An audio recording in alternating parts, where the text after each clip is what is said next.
नमस्कार बच्चों, स्वागत है आपका Triveni memorial senior secondary school Hindi की ऑनलाइन क्लास में। आज हम करने जा रहे हैं आपकी व्याकरण पुस्तिका से लेखन कार्य का एक विषय जिसका नाम है पत्र लेखन, जो आपकी परीक्षा में 20 नंबर का जो लेखन कार्य आता है, जिसमें निबंध लेखन, पत्र लेखन, संवाद लेखन, विज्ञापन लेखन, जो ये सब विषय आते हैं, उन्हीं में से ये विषय है पत्र लेखन। तो आज हम पत्र लेखन के बारे में ही पढ़ेंगे कि पत्र जो है कैसे लिखा जाता है, किस लिए लिखा जाता है, पत्रों का सिलसिला कब शुरू हुआ, ये सब बातें आज हम पढ़ेंगे। तो चलिए शुरू करते हैं। देखिए, ये तो सब जानते हैं कि जो पत्र हैं वो हमारे प्राचीन काल से ही चलते आ रहे हैं। पहले जब टेलीफोन नहीं होते थे, मोबाइल नहीं होते थे, या टेलीविज़न, कुछ भी ऐसी मशीनें नहीं होती थी, कुछ भी ऐसे यंत्र नहीं होते थे, तो उस समय जो है वो पत्रों का बहुत प्रचलन होता था।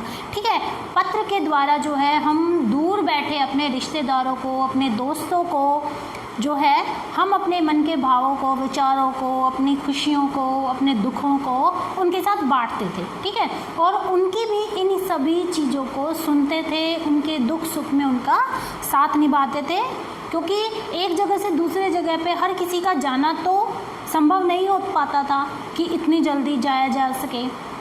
तो इसलिए जो है लोग एक दूसरे को पत्र लिखते थे जो उनसे दूर रहते थे। तो आज हम वही देखने जा रहे हैं कि पत्र जो है किस लिए लिखे जाते हैं और पत्र कैसे लिखे जाते हैं। तो देखिए, पत्र सूचनाओं के आदान प्रदान का एक व्यक्तिगत एवं सामान्य सा माध्यम है। मतलब हमारी जो मन के विचार हैं सबसे पहले तो, या हमारे जीवन में घटने वाली घटनाओं के बारे में जब हमें अपने रिश्तेदारों को, अपने मित्रों को या किसी और को भी बताना होता है, तो उन सूचनाओं के लिए एक सामान्य सा माध्यम क्या है, वो है पत्र लेखन।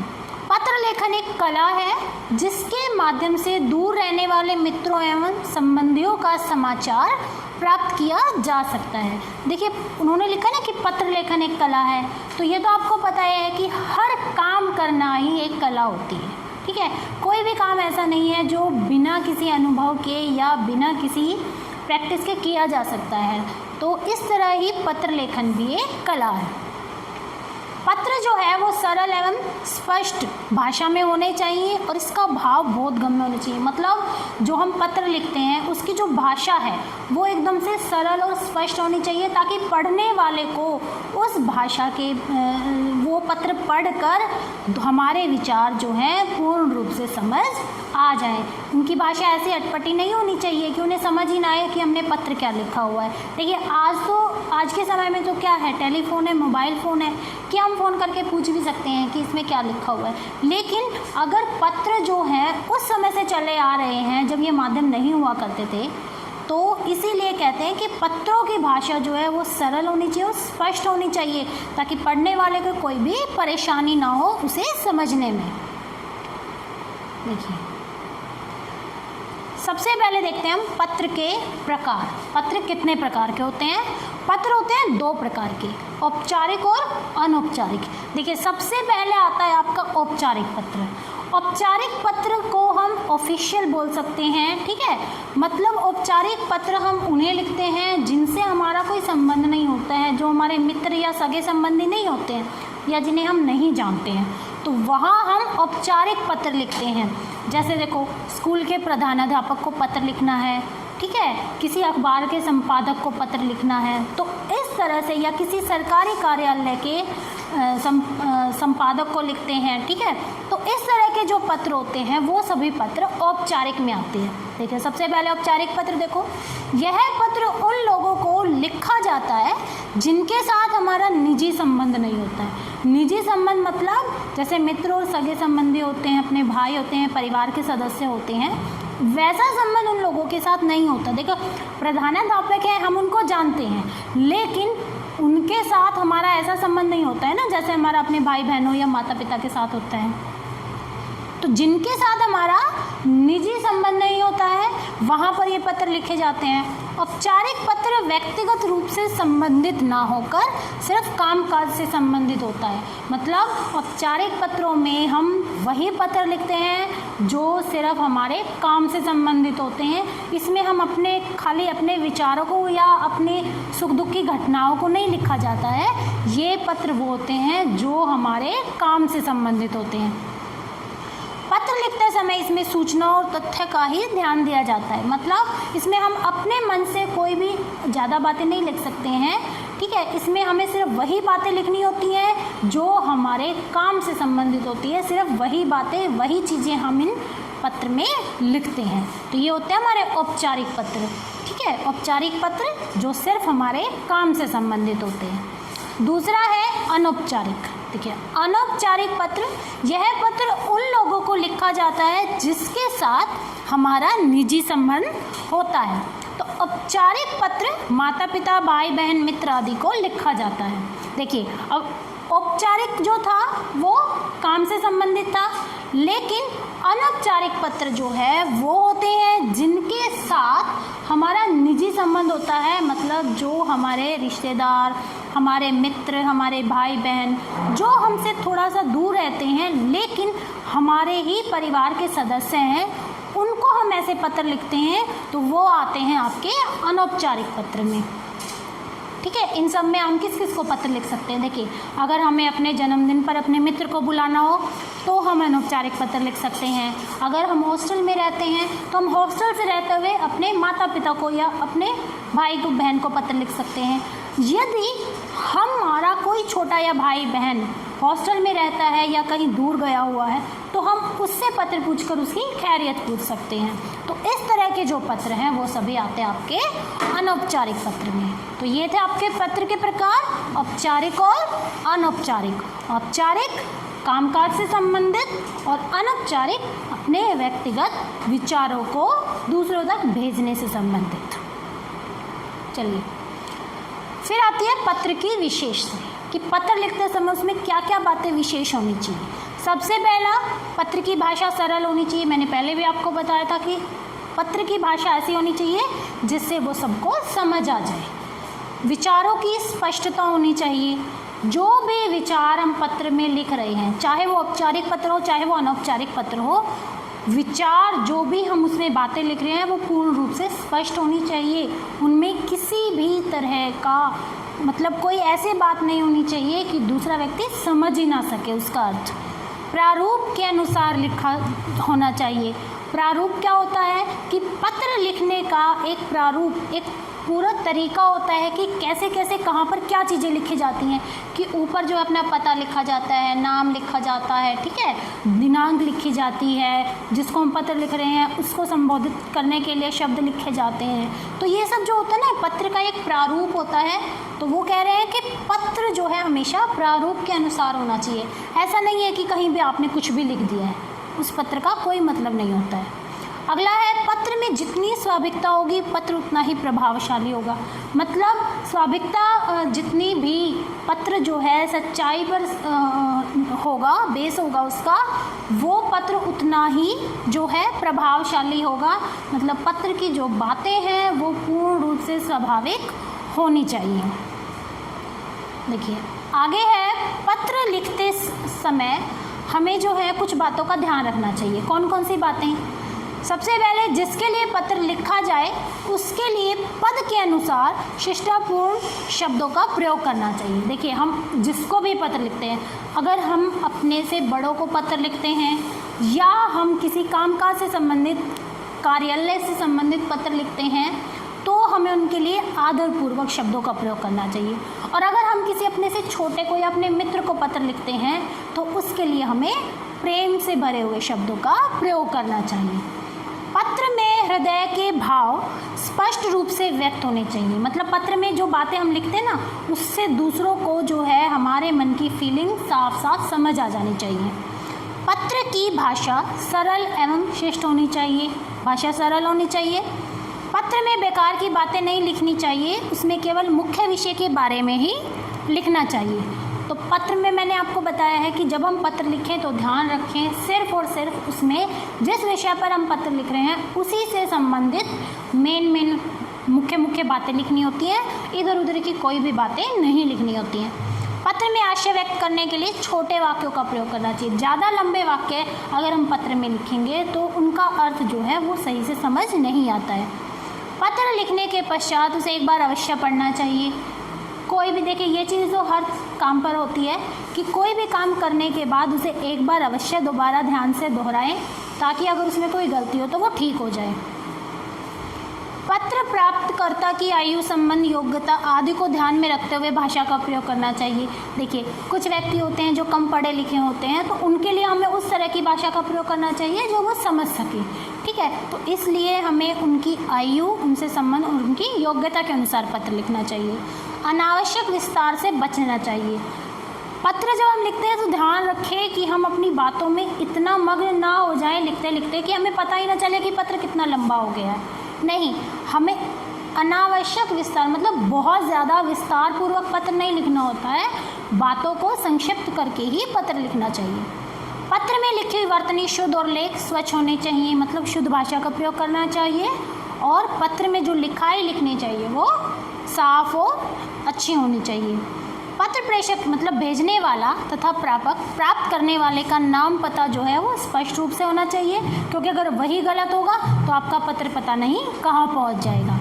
पत्र के विषय से नहीं भटकना चाहिए, यानी व्यर्थ की बात हो, मतलब जो भी हम पत्र लिख रहे हैं, जिस भी विषय को लेकर हमें जो है हमें उसी विषय पर पत्र लिखना चाहिए। उसके अलावा जो है उसमें बेकार की बातों को हमें नहीं लिखना चाहिए, ठीक है। तो पत्र लिखते समय हमें ये सारी बातें ध्यान रखनी चाहिए।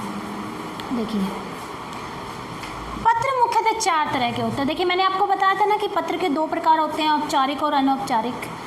तो व्यक्तिगत पत्र, व्यावसायिक पत्र, कार्यालय पत्र और प्रार्थना पत्र। देखिए इसमें जो ये सबसे पहला है व्यक्तिगत पत्र, ये आपका आता है अनौपचारिक पत्र में, जो हम अपने निजी संबंध वाले व्यक्तियों को लिखते हैं। तो सिर्फ पहला व्यक्तिगत पत्र जो है ये अनौपचारिक में आएगा, बाकी के ये तीनों पत्र जो हैं वो आपके औपचारिक में आएंगे, जो आपके कार्य से संबंधित होते हैं। व्यवसाय से संबंधित पत्र लिख सकते हैं, किसी भी सरकारी कार्यालय से संबंधित पत्र हो सकता है, स्कूल में प्रधानाध्यापक को पत्र हो सकता है। तो ये तीनों पत्र औपचारिक के अंतर्गत आते हैं और व्यक्तिगत पत्र अनौपचारिक के अंतर्गत आता है, ठीक है। देखिए उसके बाद है पत्र लिखते समय जो मैंने आपको कहा था कि प्रारूप।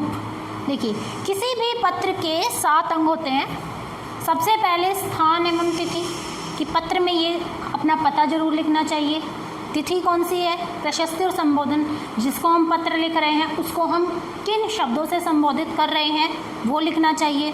फिर अभिवादन करना चाहिए, मतलब सबसे पहले संबोधन करने के बाद हमें पत्र जब शुरू करते हैं तो हमें क्या लिखना चाहिए, हमें अभिवादन करना चाहिए, स्वागत करना चाहिए कि आशा करती हूँ आप सब कुशल होंगे, मैं भी यहाँ कुशल हूँ, इस तरह की बातों का, ठीक है। फिर है पत्र का क्लेवर, मतलब कि उसके बाद हमें पत्र में वो सारा विषय लिखना है जिसके लिए हम वो पत्र लिख रहे हैं, जिस विषय को लेकर उस विषय के बारे में आपको बातें लिखनी है। फिर प्रेषक विशेषण लिखना है, जिसको भी हम पत्र भेज रहे हैं उसको हमें लिखना है कि आप हमारा ये कार्य जो है वो जल्दी से जल्दी पूर्ण करें, जो भी हमारी इच्छा है वो हमें उसको बतानी चाहिए। फिर है आपका हस्ताक्षर, फिर हमें हस्ताक्षर करने चाहिए, अपने जो पत्र लिख रहा है उसको अपने हस्ताक्षर करने चाहिए। और सबसे अंत में आता है पता, कि हमें अंत में अपना पता लिखना चाहिए। ऊपर किसका पता होगा, ऊपर होगा भेजने वाले का पता, ठीक है, जिसको हम पत्र भेज रहे हैं। तो ये 7 अंग होते हैं। देखिए ये जो दिया हुआ है इसमें क्या बताया है कि हमें किस व्यक्ति के लिए कैसे शब्दों का प्रयोग करना चाहिए। देखिए पिता पुत्र को लिखता है या पुत्र पिता को लिखता है, तो जब भी हम पत्र शुरू करने से पहले संबोधन के लिए शब्दों का प्रयोग करते हैं, तो अगर पिता पुत्र को लिखता है तो प्रिय पुत्र भी लिख सकते हैं, या प्रिय जो पुत्र का नाम है वो भी लिख सकते हैं, जैसे यहाँ लिखा है ना प्रिय महेश। अगर पिता अपने पुत्र को लिख रहा है तो पूज्य पिताजी लिखेगा, ठीक है, जब हम पत्र शुरू करते हैं। उसके बाद जब हम अभिवादन करते हैं तो अगर हम अपने पिता को पत्र लिख रहे हैं तो क्या लिखेंगे, सादर प्रणाम, ठीक है। और अगर कोई पिता अपने पुत्र को पत्र लिख रहा है तो शुभाशीर्वाद, मतलब शुभ आशीर्वाद, ठीक है। और उसके बाद नीचे क्या लिखा जाता है? अगर पिता लिख रहा है अपने पुत्र को पत्र तो क्या लिखता है कि तुम्हारा शुभाकांक्षी, मतलब कि, या फिर ऐसे भी लिख सकते हैं कि तुम्हारे पिताजी, इस तरह से भी लिख सकते हैं, ठीक है। और नीचे हम अगर पुत्र अपने पिता को लिख रहे हैं तो क्या लिख सकते हैं कि आपका प्रिय पुत्र, मतलब सरल शब्द भी हम प्रयोग कर सकते हैं। तो इस तरह से जो है ये एक टेबल दी गई है जिसमें आपको बताया गया है कि हमें किस व्यक्ति के लिए कैसे शब्दों का प्रयोग करना चाहिए। गुरु शिष्य के लिए पूजनीय और आदरणीय शब्दों का प्रयोग करता है। मित्र हो या छोटा भाई बहन हो उसके लिए प्रिय भाई, प्रिय मित्र या प्रिय, इसका नाम भी लिख सकते हैं, ठीक है। या कोई अनजान है तो प्रिय महाशय, ठीक है, कुमारी या भाई, पूज्य भैया, माताजी, इस तरह के शब्दों का हम प्रयोग कर सकते हैं, ठीक है। अगर किसी अनजान को लिखा जाता है तो अंत में क्या लिखते हैं? अंत में हम लिखते हैं भवदीय भी लिखते हैं, ठीक है। उसमें क्या होगा, किसी अनजान, कोई स्त्री हो कोई पुरुष हो, सबके लिए वो आ जाता है। देखिए ये आपके पत्र का प्रारूप कि पत्र कैसे लिखा जाना चाहिए। देखिए सबसे पहले हम औपचारिक पत्र देखते हैं। देखिए सबसे पहले हमने लिखा सेवा में, फिर प्रधानाचार्य या प्रधानाचार्य जी। उसके बाद हम क्या लिखते हैं? विद्यालय का नाम एवं पता, कि जैसे आपका विद्यालय का नाम है त्रिवेणी मेमोरियल सीनियर सेकेंडरी स्कूल, कहाँ है वो? बहादुरगढ़ में है, वो हो गया, ठीक है। फिर हमें विषय लिखना है कि किस विषय पर आप पत्र लिख रहे हैं। मान लो अवकाश के लिए पत्र लिख रहे हैं तो लिखिए अवकाश के लिए पत्र। उसके बाद ये आता है संबोधन कि कैसे संबोधित करना है, महोदय, महोदया, श्रीमान जी, ठीक है। ये सब आते हैं आपके पत्र के प्रारूप में। फिर यहाँ पर आपको क्या लिखना है? यहाँ पर आपको लिखना है आप जिस विषय पर पत्र लिख रहे हैं उस विषय के बारे में पत्र लिखना है। फिर अंत में क्या, कैसे करेंगे हम? जब हम अपने विषय के बारे में लिखेंगे फिर हमें लिखना है धन्यवाद आपका आज्ञाकारी शिष्य। शिष्य क्यों लिखा है यहाँ पर? क्योंकि हमने प्रधानाध्यापक को पत्र लिखा है, प्रधानाचार्य को पत्र लिखा है, इसलिए हमने यहाँ शिष्य लिखा है। अगर हम किसी कार्यालय में पत्र लिखते हैं तो हम यहाँ पर भवदीय भी लिख सकते हैं। फिर अपना नाम, कक्षा, दिनांक, अनुक्रमांक। और अगर स्कूल में पत्र नहीं लिख रहे हैं, कोई व्यवसाय से संबंधित पत्र है तो यहाँ पर नीचे अपना पता लिखा जाता है, अपने हस्ताक्षर किए जाते हैं। तो इस तरह से जो है आपको पत्र लिखना होता है। ये आपका पत्र का प्रारूप है। देखिए ये आपके एक पत्र के मैंने एक उदाहरण दिया है यहाँ पर कि अपने छोटे भाई को विद्यालय में सर्वश्रेष्ठ वक्ता घोषित किए जाने पर बधाई पत्र।